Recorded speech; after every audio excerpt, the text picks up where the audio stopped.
comply with principles of international law, of humanitarian justice, about which you have been giving lectures in all instances. Where are you today from this justice? It is high time to put an end to all forms of double standards which are characterizing this era.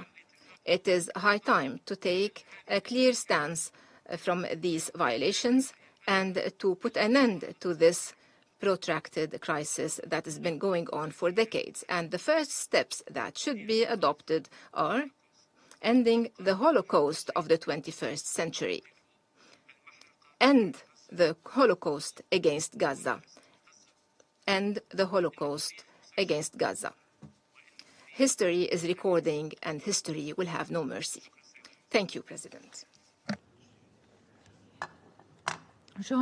I thank the representative of Libya for this statement, and I give the floor to the representative of Egypt.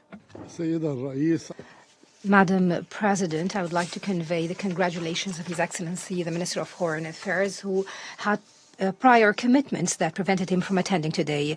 Madam President, colleagues, it's heavy on our hearts to repeat the words of condemnation and deploration. There is no point in exchanging accusations or showcase the narratives to express our anger. However, it's gross to get used to ostracizing the Palestinian people in the midst of the worst humanitarian crisis for decades due to the continued war in Gaza, deliberate starvation for over 50 days, spreading and instilling fear for over 2 million people, killing more than 51,000 people, the displacement and forced displacement of the people of Gaza, some of them for the 10th time, catastrophic statistics beyond any aspects of justice or humanity that necessitates that we safeguard them and safeguard the peace in the region.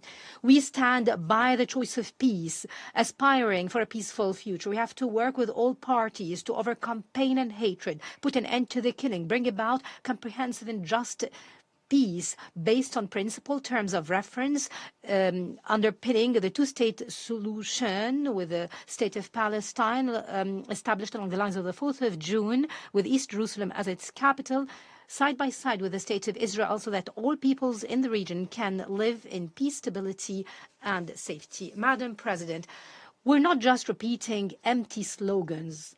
Instead, it is the essence of our proactive Egyptian position to bring about peace through our wisdom that started decades ago in our unique experience that embraced everyone.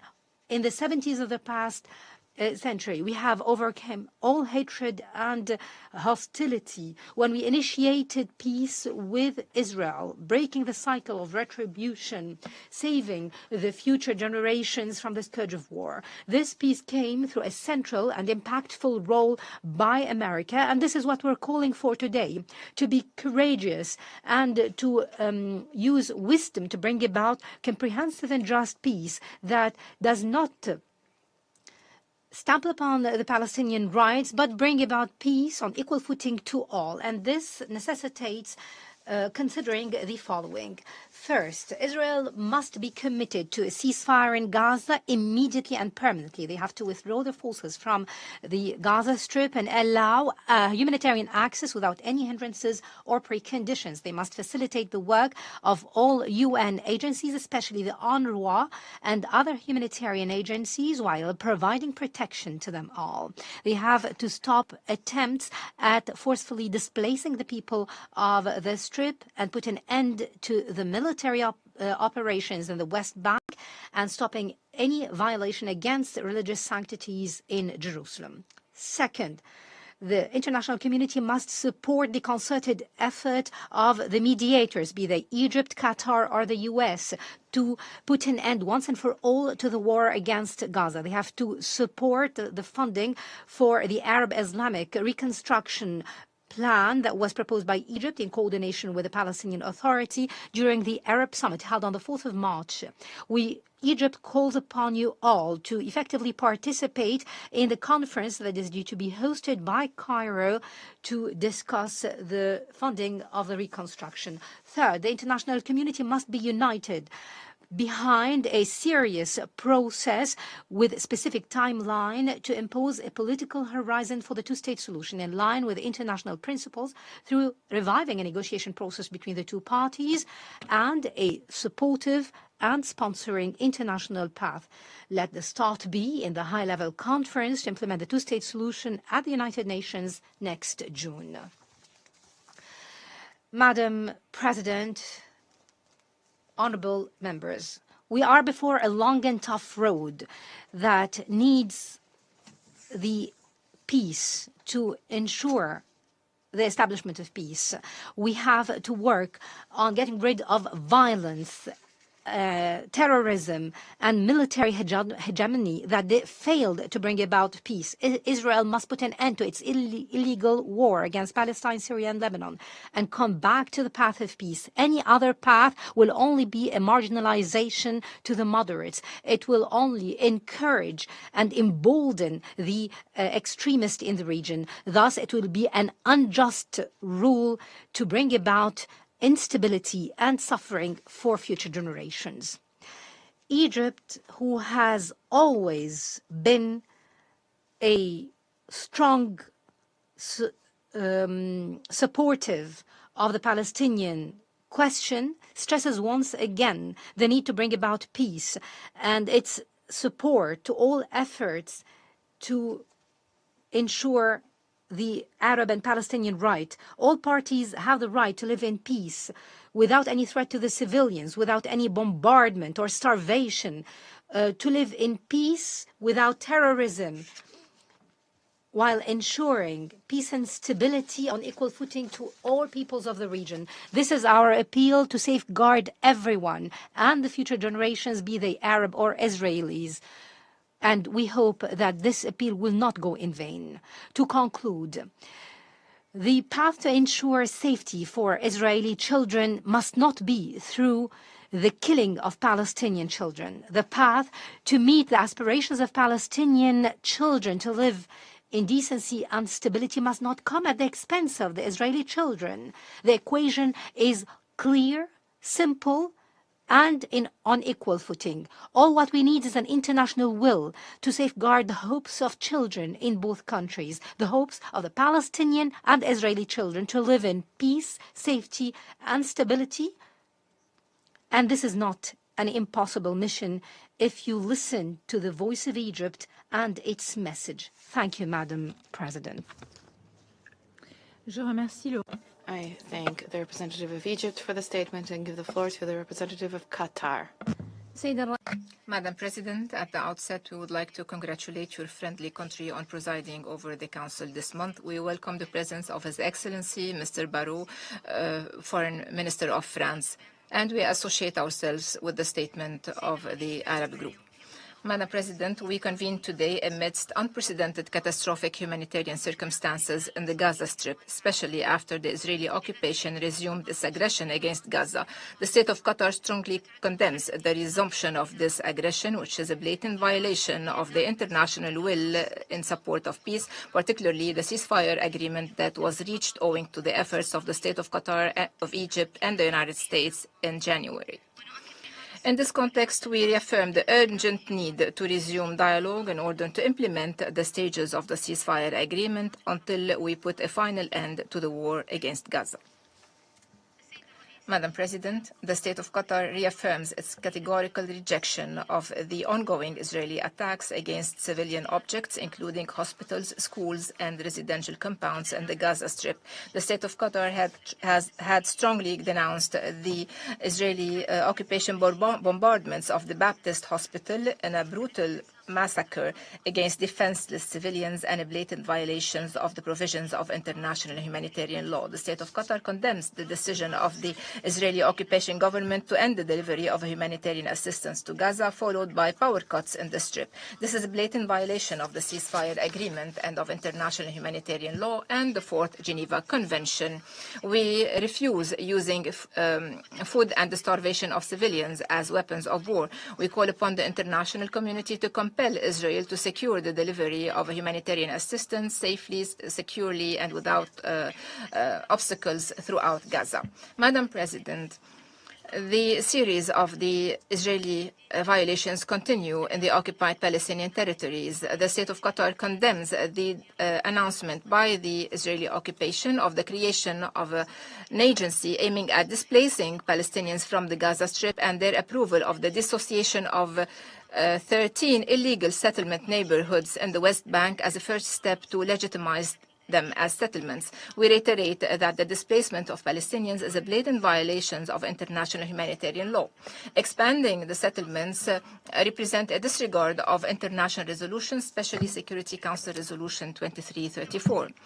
The state of Qatar reiterates its rejection of the Israeli moves aiming at ending or reducing the role of UNRWA. We strongly condemn the decision by the Israeli occupation forces to close 6 schools affiliated to UNRWA in East Jerusalem, thus depriving children from education, which is a new crime in the series of ongoing Israeli crimes. We also denounce the incursion by the Israeli Minister of National Security of Al-Aqsa Mosque with the protection of the occupation police and the expulsion of the worshippers. We also condemn plans disseminated on platforms affiliated to the Israeli occupation, inciting to blowing up and destroying Al-Aqsa Mosque. In this context, we reaffirm our rejection of any prejudice to the historical and legal status of Al-Aqsa Mosque, Jerusalem, and the holy sites.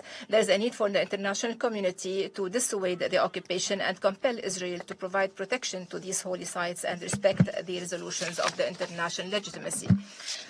Madam President, we strongly condemn the air raids against 5 regions in Syria. This is a blatant violation against the unity and sovereignty of Syria and a violation of international law. We call upon the international community to immediately intervene to compel Israel to comply with international law and norms and to end their repeated aggressions against the Syrian territories. The state of Qatar also condemns the Israeli bombardments against South Lebanon. We call all parties to fully implement the ceasefire agreement, and we call for the withdrawal of the Israeli occupation forces from all the Lebanese territories. We reiterate our steadfast support for the Lebanese Republic and the Lebanese people. In conclusion, we reiterate our constant, steadfast position in support of the Palestinian question based on the resolutions of international community and the two-state solution to ensure the establishment of an independent Palestinian state along the borders of 1967 with East Jerusalem as its capital. We call for recognizing the State of Palestine as a full member of the United Nations. We also support the international coalition to implement the two-state solution and the effective implementation of the International Conference for the Peaceful Settlement of the Question of Palestine and the implementation of the two-state solution, which will convene in June under the presidency of KSA and France. Thank you.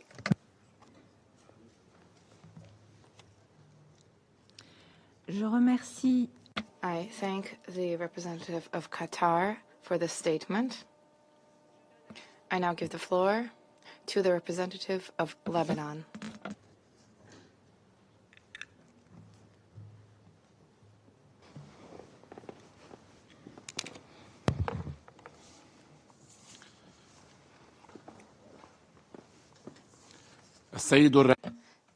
Madam President, at the outset, we congratulate you on presiding over the Security Council during this month.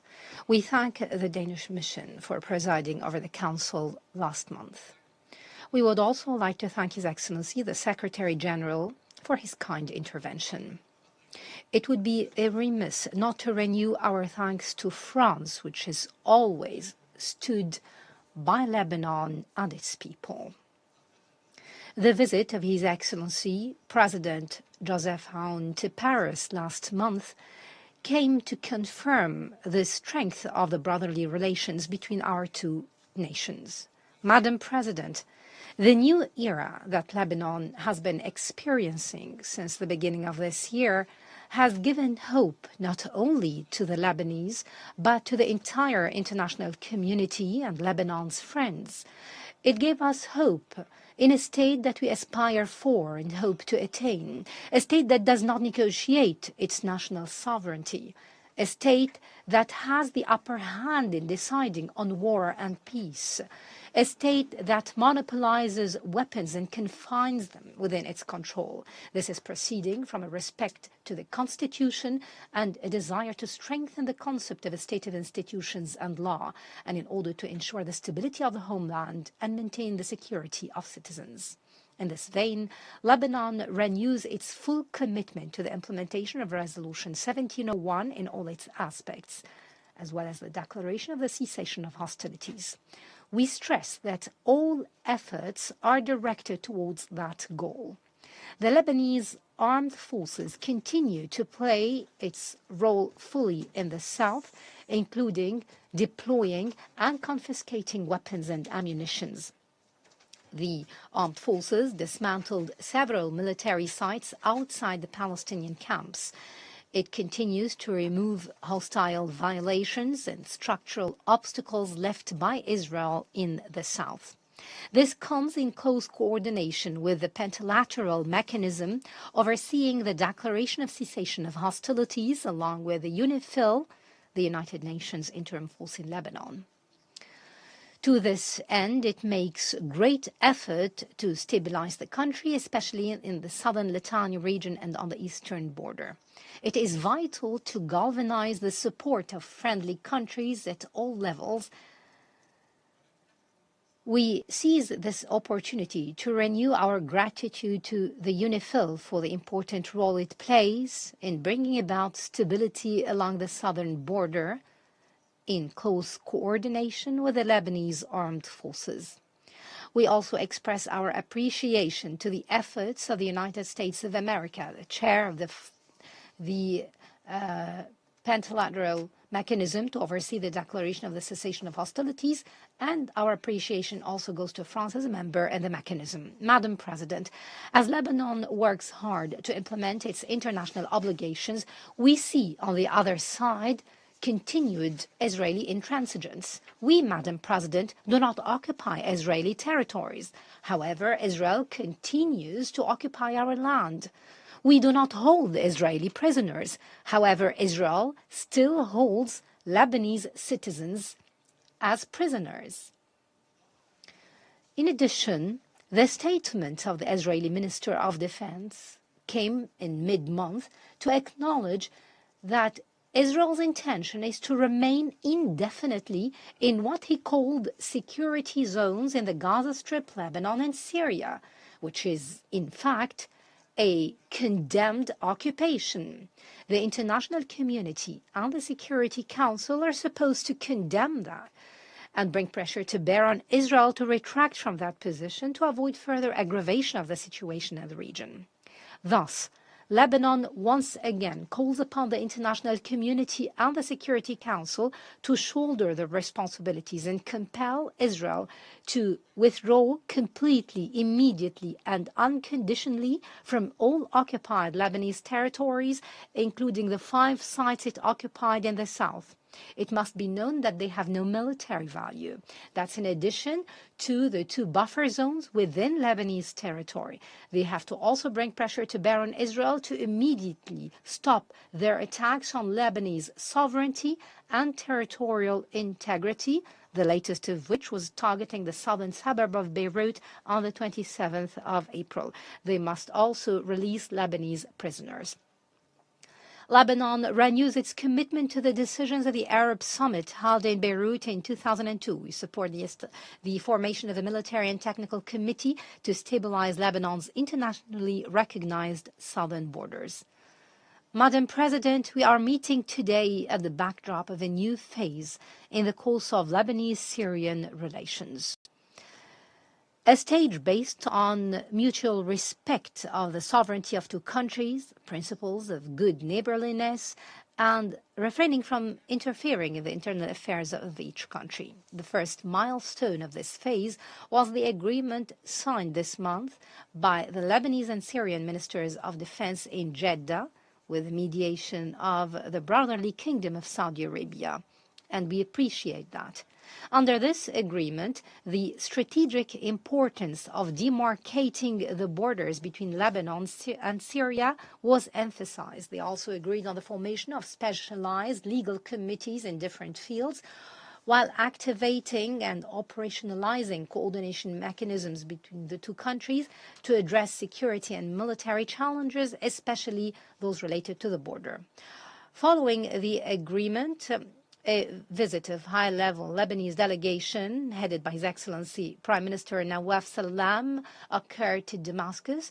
Bilateral issues were discussed, the most important of which were controlling borders and crossings, preventing smuggling, demarcating land and sea borders, facilitating the safe and dignified return of displaced Syrians to their homeland and homes, in addition to clarifying the fate of the Lebanese missing and detainees in Syria and calling upon Syrian authorities to assist in handing over those wanted for justice in Lebanon. This in addition to the fate of the Lebanese Syrian Supreme Council and reconsidering the treaties of brotherhood and cooperation between the two countries, in addition to the economic cooperation in various fields. Madam President, we reaffirm Lebanon's commitment to implementing the necessary economic, financial, and administrative reforms to bring back Lebanon on the path of recovery. Security and judicial appointments have been made, as well as a new governor for the Banque du Liban. Municipal and optional elections will be held on time in May. The law amending the banking secrecy law was also passed by the parliament. This constitutes an important reform step needed by Lebanon, its economy and banking sector, a step intersecting with the requirements of the agreement reached with the IMF. This step was preceded by several meetings held in Washington between the delegation of Lebanon, headed by His Excellency the Minister of Finance, in addition to the Minister of Economy and Trade, Minister of Social Affairs, the Minister of Administrative Development, and Chair of the Finance and Budget Committee, as well as the Governor of the Central Bank of Lebanon with the IMF and the World Bank.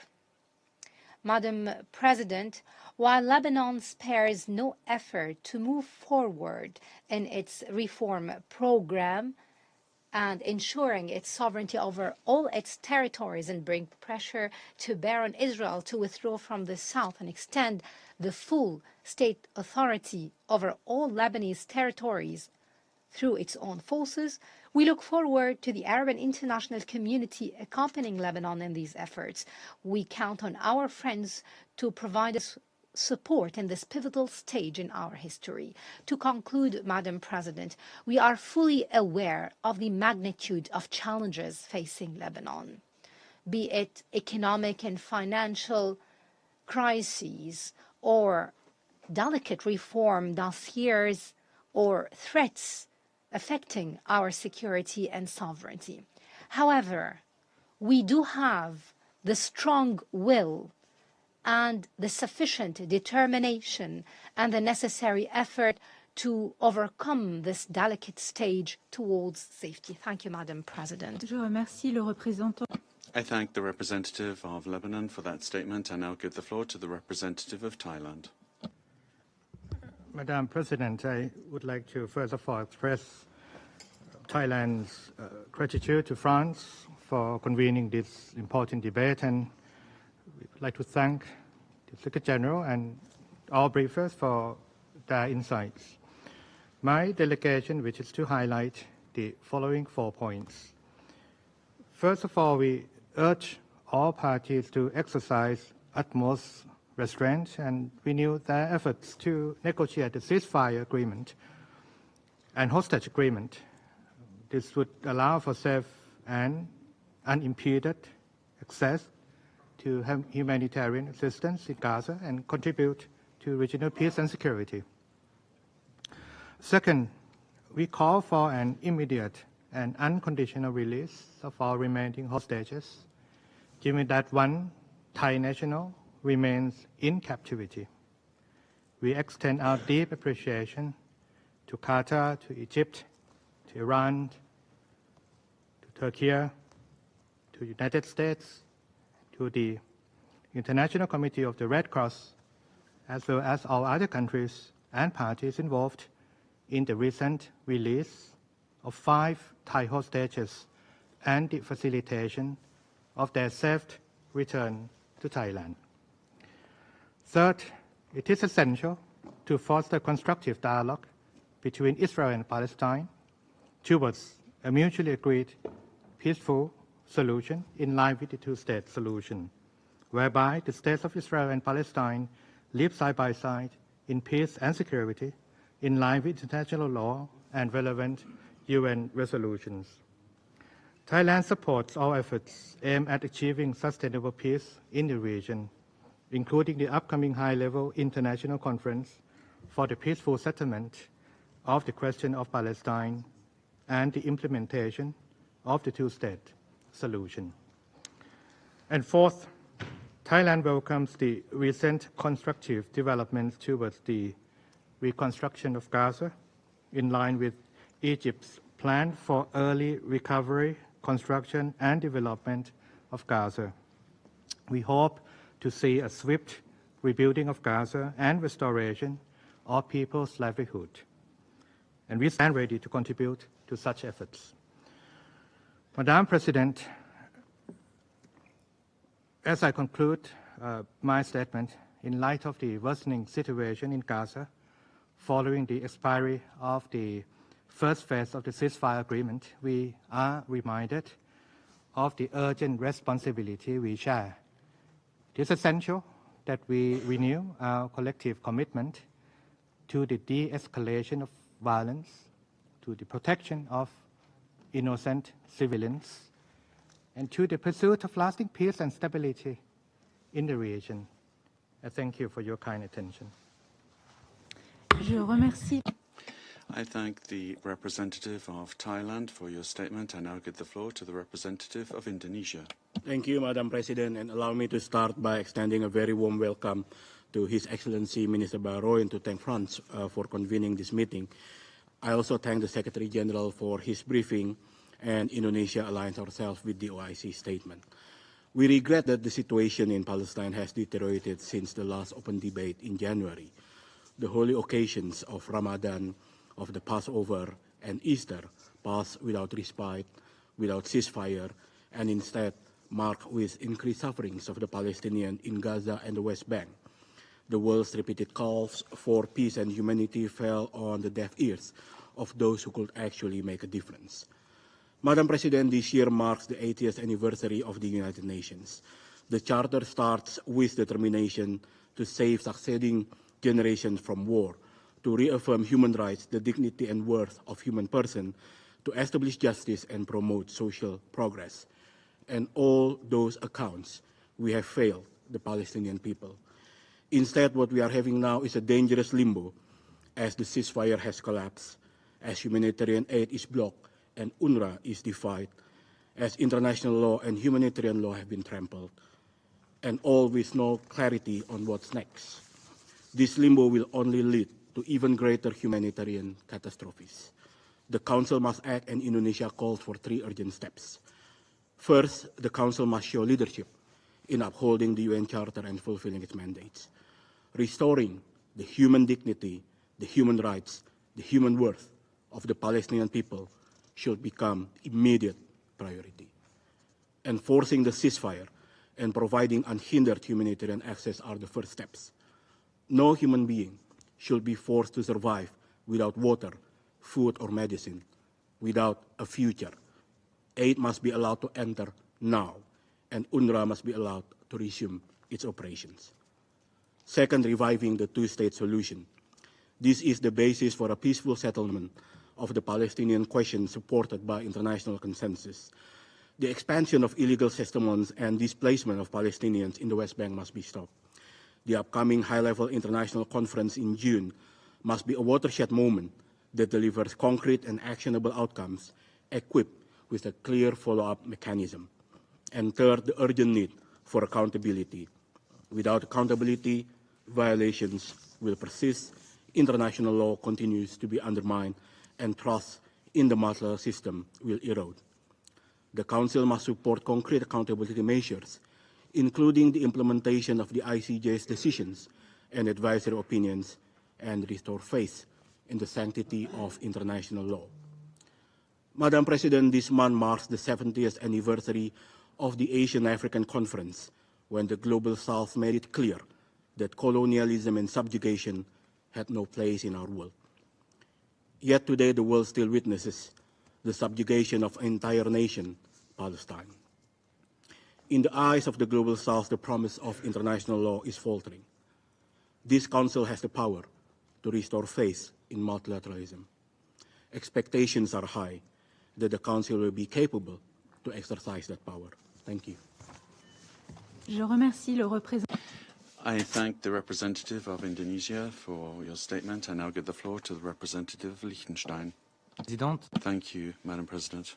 Since we last met in this format, the situation in Gaza has again deteriorated today, marking 58 days of a blockade of humanitarian aid, meaning no food, water, fuel, or medical supplies for almost 2 months, directly harming civilians that conflict parties have an obligation to protect and not offering conditions under which life can be sustained. At the same time, Israeli troops occupy ever-increasing parts of territory in Gaza. Any attempt at annexation will constitute a grave violation of international law. We reiterate what many have said before, that attacks on civilians in Gaza in no way make Israel or Israelis safer, not in the short or long term, and neither would permanent occupation. Madam President, tragically, a number of the hostages captured on October the 7th, 2023, remain captive, while thankfully negotiations have led to the release of a significant number of those who were detained. We reiterate the call for the immediate release of all those who remain in captivity. The return to conflict, in effect, places the welfare of the hostages as secondary when their safe and unconditional return is a central part of the need to protect civilians. We also note the worrying levels of impunity granted to violent settlers in the West Bank, which violates Security Council Resolution 2334, undermines the Oslo Accords, and takes us further away from peace.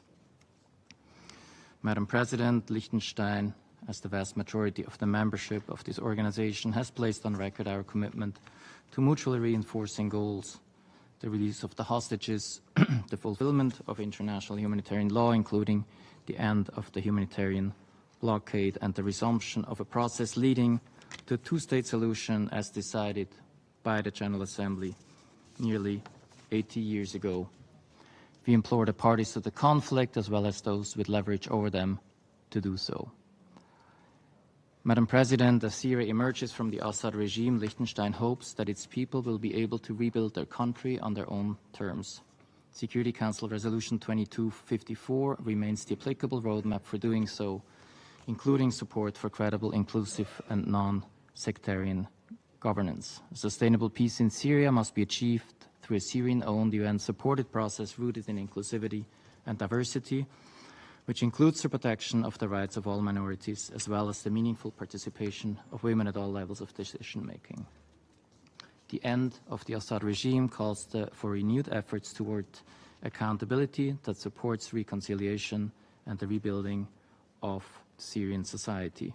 We acknowledge the crucial work of the IIIM and pay tribute to the humanitarian workers who continue to search for those disappeared, arbitrarily detained, and tortured by the regime, and to the work of the Independent Institution on Missing Persons. I thank you. I thank the representative of Liechtenstein for his statement. I now give the floor to the representative of the Arab League. Thank you, Madam President. Allow me to make the statement of His Excellency Abdul Abadid, Secretary General, and I quote, "Excellencies, ladies and gentlemen, the Arab League in March of each year celebrates the establishment of the organization, and this year coincides with the 80th anniversary of its establishment. This has great symbolic value. However, we haven't been able to celebrate as we would have liked to, because the wound of Palestine continues to bleed. With the ongoing tragic conflict in our Arab region, the United Nations and the Security Council have failed to act with the necessary efficacy.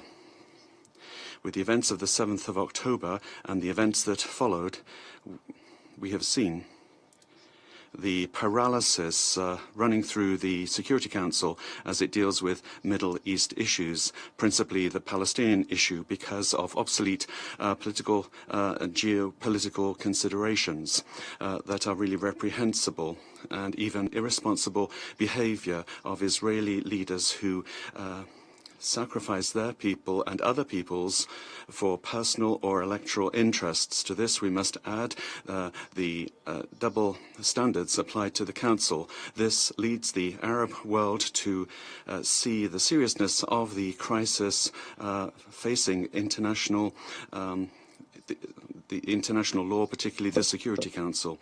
The proof is clear.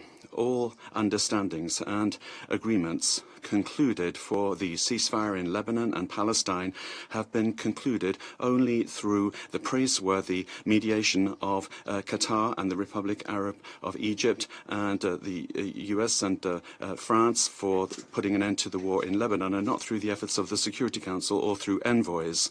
Despite the praiseworthy efforts of non-permanent members in the Council and other major powers supporting legality in the Council, and with the support of the Arab group to adopt and implement Security Council resolutions for the ceasefire, the resolution for a ceasefire or to to end hostilities in a practical sense, unfortunately, is now in the hands of Israel, the occupying power, and not the Council. These ceasefire agreements are applicable according to an agreement that was concluded far from the Security Council and not in application of the Security Council resolutions. This raises a lot of questions in the Arab world. When is the Council going to intervene for a ceasefire in Palestine in applying the second phase of the mediation agreement in order to face the unilateral prohibition imposed by Israel for humanitarian aid to Gaza, and given the destructive humanitarian effects of this, and to put an end to the Israeli efforts to displace the Palestinian population from Gaza and to seize the West Bank through military activity, to impose on Israel. How do we make Israel apply the advisory opinion of the ICJ of last July and the General Assembly decision on the same subject, and the recommendation of the General Assembly on the membership of Palestine in the United Nations? After the number of states recognizing the Palestinian state has exceeded the 148 states, when is the Council going to intervene to apply an international mechanism to protect the Palestinian population, Muslims and Christians? When is the Council going to intervene to stop the repetition of the 2008 to 2014, 2023 events and bring about a peaceful solution to the Palestinian issue on a fair basis adopted by the United Nations? I'm not going to speak about efforts deployed by the Arab League, but I would just underscore that the Arab League has supported and will support the United Nations Conference to support the establishment of the two-state solution under French presidency and Saudi presidency in June of 2025. And we also will support, in coordination with the United Nations, the Egyptian-Palestinian plan for economic recovery and reconstruction that was adopted as an Arab plan at the Cairo summit. We have also supported mediation and reconciliation efforts with the Palestinians, including the statement of the Palestinian president for the nomination of a vice president.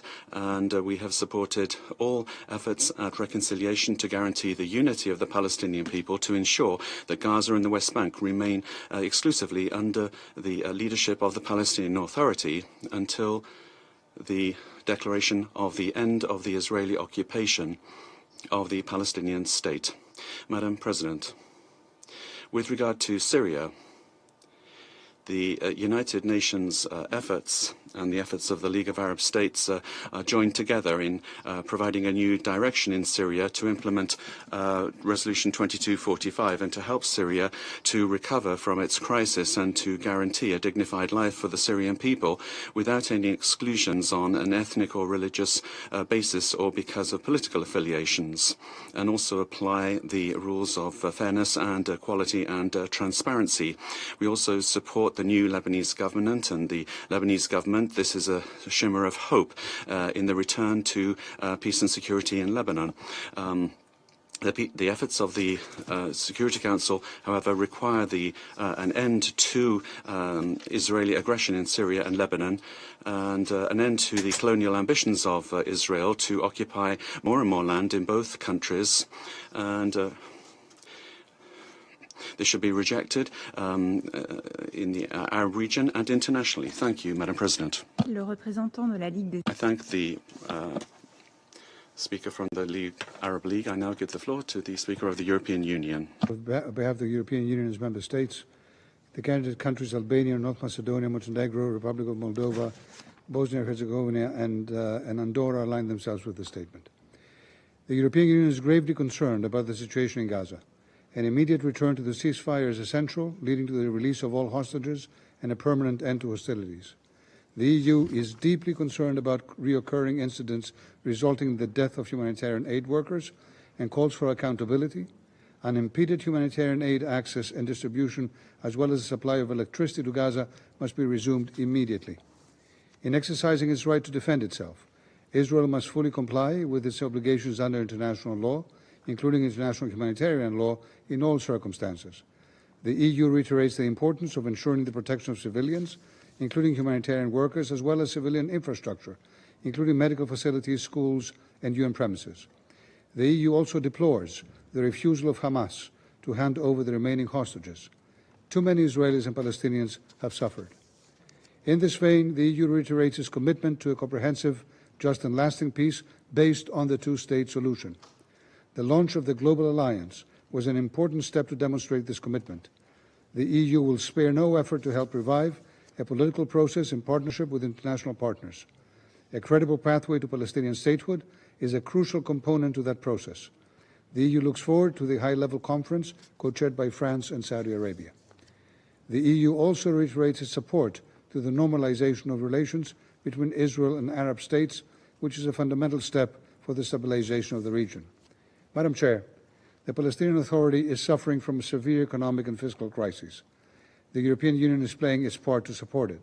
First, through its humanitarian aid, the EU announced initial funding of €120 million for Gaza in 2025, bringing the total over €450 million since 2023. The EU also remains committed to its support to UNRWA, which provides crucial support to the Palestinians. Second, the UBAM Rafah mission was redeployed to the Rafah crossing point. The resumed hostilities led to the closure of the crossing point. The mission is ready to return when the conditions allow. Third, the EU will continue to provide robust support to the Palestinian Authority linked with reforms. Following the successful first meeting of the high-level dialogue, the EU announced €1.6 billion support for the period 25-27.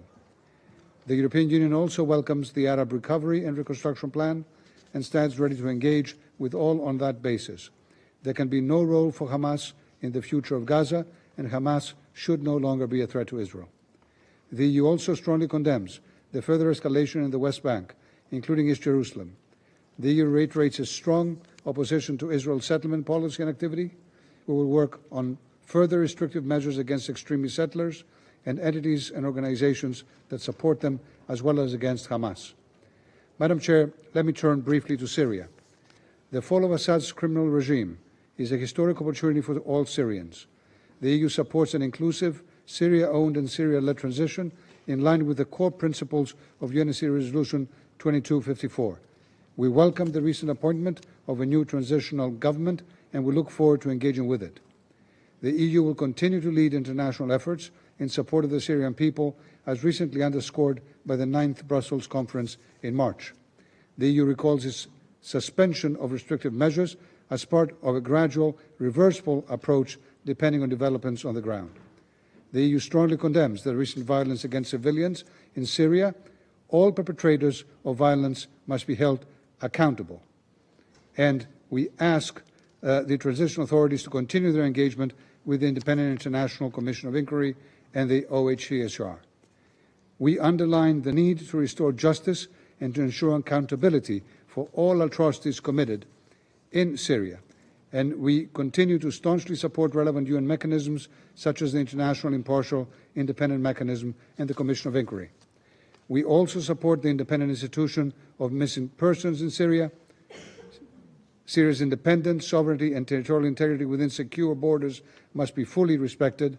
The EU calls on Israel to uphold the terms of the 1974 Disengagement of Forces Agreement. The demilitarized buffer zone must be respected. The EU remains concerned by the destabilizing role of foreign-backed armed groups across the country. We emphasize the importance of the fight against terrorism and of the prevention of re-emergence of terrorist groups. The fall of the Assad regime also offers the opportunity to eliminate Syria's chemical weapons program for good, and the EU welcomes the initial steps of cooperation of the transition authorities with the OPCW. Finally, Madam Chair, the EU reiterates its call for the full implementation of the ceasefire agreement between Lebanon and Israel and the full and symmetrical implementation of UNSC Resolution 1701. The EU is fully committed to continue supporting UNIFIL and the Lebanese armed forces. The full version of this statement will be published online. Thank you, Madam President. I thank the representative of the European Union for the statement. There are still a number of speakers remaining on the list for this meeting.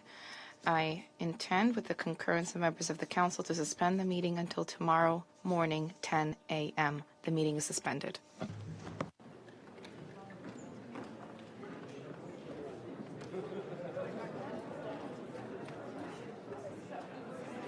Thank you.